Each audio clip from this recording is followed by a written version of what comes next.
saya Fitri Bermainah akan menjelaskan tentang multimedia pembelajaran. Baiklah, langsung saja. Makna multimedia sebelum tahun 1980 yaitu kumpulan dari berbagai peralatan media berbeda yang digunakan untuk menyajikan materi pelajaran, misalnya tulisan, grafik, gambar dalam kertas karton yang ditingkatkan di dinding. Kemudian yang selanjutnya yaitu makna multimedia setelah tahun 1980, yang mana yaitu penyampaian informasi secara interaktif dan terintegrasi yang mencakup teks, gambar, suara, video, atau animasi.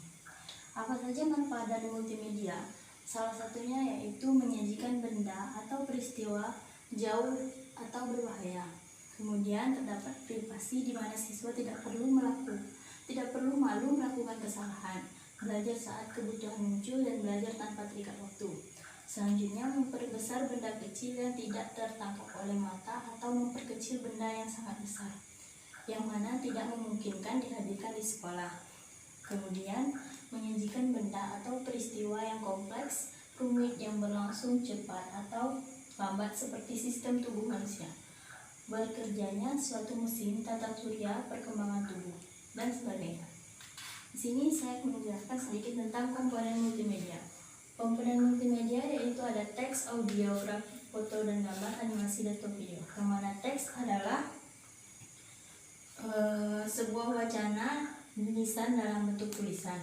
Sedangkan audio adalah suara yang dihasilkan dari getaran yang dilakukan oleh suatu benda. Animasi adalah film yang merupakan hasil dari pengolahan gambar tangan sehingga menjadi gambar yang bergerak. Video adalah teknologi pengiriman sinyal elektronik dari suatu gambar bergetar. Grafik adalah kumpulan data dari berbagai tabel yang disajikan untuk dihasilkan. Foto adalah gambar dari diam, baik berwarna maupun hitam putih, yang dihasilkan oleh kamera yang merekam suatu objek atau kejadian-kejadian pada suatu waktu tertentu. Sedangkan gambar adalah karya seni dua dimensi yang berfungsi untuk menerapkan atau menjelaskan sesuatu.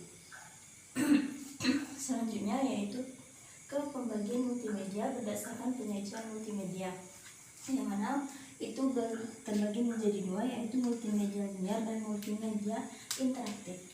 Kita ke multimedia interaktif dulu, yang mana adalah multimedia yang dilengkapi oleh pengontrol yang dapat dioperasikan oleh pengguna sehingga pengguna dapat memilih apa yang dikehendaki untuk dioperasikan. Multimedia interaktif ini terbagi lagi dari beberapa subbab, yaitu multimedia interaktif non linear, yang mana memungkinkan pemakai untuk bebas bergerak untuk melihat isi materi dengan cara berinteraksi. Pemakai dapat bergerak bebas ke materi manapun saja. Kemudian multimedia interaktif hierarki, yang mana pemakai memiliki pilihan, tetapi topik-topik dapat dibagi menjadi subtopik yang lebih spesifik. Kemudian strategi penyajian multimedia interaktif. Di sini ada 4, yang mana drills, tutorial, simulasi, dan game.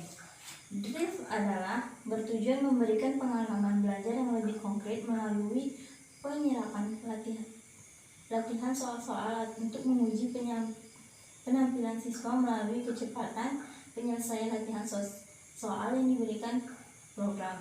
Kemudian tutorial dalam program pembelajaran multimedia interaktif yaitu ditujukan sebagai pengganti manusia sebagai instruktur secara langsung pada kenyataannya.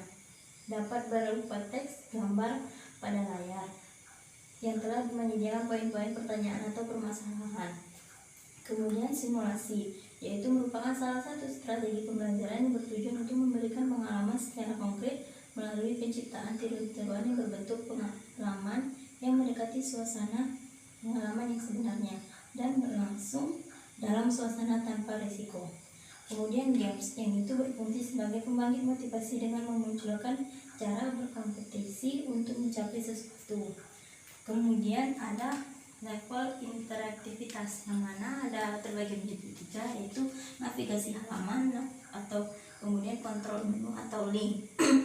Kemudian navigasi video, navigasi audio, dan kontrol animasi. Yang ketiga yaitu hypermap, respon feedback, drag and drop, kontrol games, dan kontrol simulasi.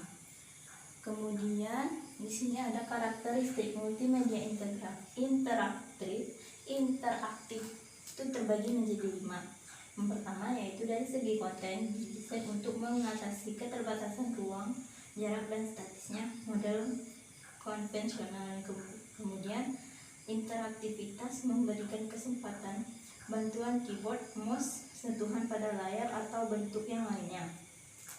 Kemudian bersifat mandiri dalam artian produk tersebut di dalamnya berbasis komputer sebagai titik pusat dalam proses pembelajaran.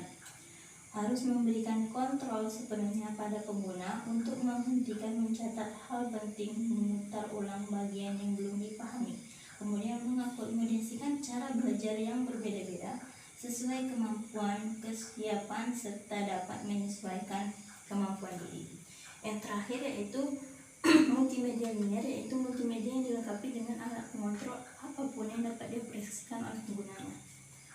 Baiklah, sekian dari saya, lebih dan kurang mohon maaf. Assalamualaikum warahmatullahi wabarakatuh.